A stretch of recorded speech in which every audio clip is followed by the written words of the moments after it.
As you many know, my name is James Gordon. And as you can see at the moment, this is what I normally look like, because hair and I don't get along.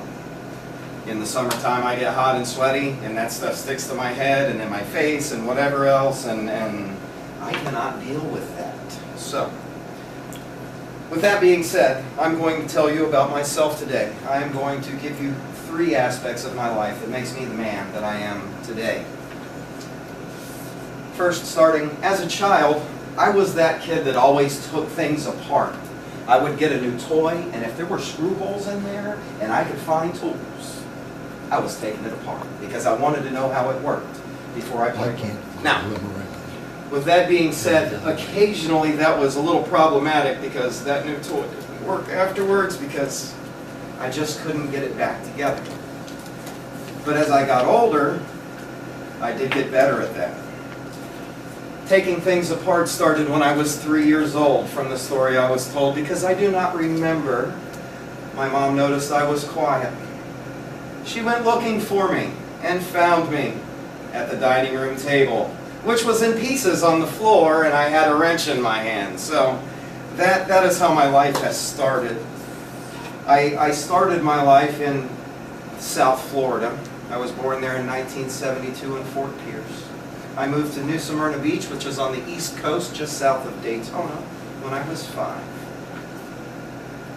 Growing up, I never really liked school. I liked fixing things. When I was about 7 or 8 years old, somewhere thereabouts, my dad realized that as he took things apart, I knew exactly where the pieces came from, so that when he had an issue picking up a part and putting it back in the car, or boat motor, or whatever it was that he was working on, that I would be standing there with my strange mechanical ability to tell him what part went back where so he could get all the things back together that he was working on.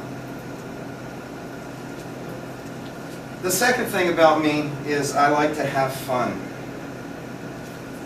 Giving speeches to me is fun. Doing this sort of thing is fun. I also like playing video games.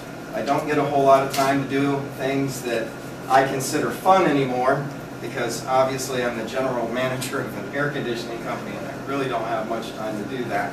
But I do enjoy playing video games. The second thing that I like to do is fly kites.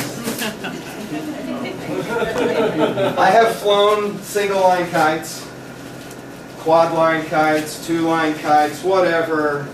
If it can get in the sky and fly, I love to do it. I made a kite fairly similar to this one. This is a foil. Basically, this is what we call a sled. It's a 1-line kite. The one that I made was 4. And the kite that I made was 6.5 meters from end to end, so that I could use it to kite surf or drag myself down the beach rather quickly. It was a lot of fun.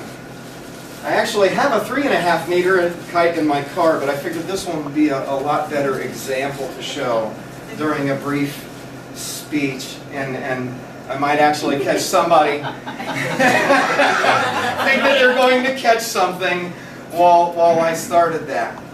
I started flying kites when I was a kid, and I've always had a fascination for flight and flying. And then I got to be a teenager and I wanted to start jumping out of airplanes. So I decided to go in the military and become a ranger in the Army because those guys jumped out of airplanes and I thought that was cool. Well, little did I know that sometimes we might jump in winds that are way too strong and are going to injure us. And when I was 19 years old, when we jumped into Kuwait, that pretty much changed my military career from I was going to retire from that sort of business and then go into law enforcement or something else to I became an air conditioning guy. So, what I do for a living now obviously is air conditioning. I started doing that in 1993. I'm still in shock and awe that it has been 23 years. I'm still trying to wrap my head around that part of it because it really doesn't feel like it's been that long. Although, as I look back, I realize it has. Which is why my new job as the general manager slash install guy slash service guy, whatever it is, shoes needs to be filled, because I have filled basically most all positions in that industry. And that is pretty much all I have to say.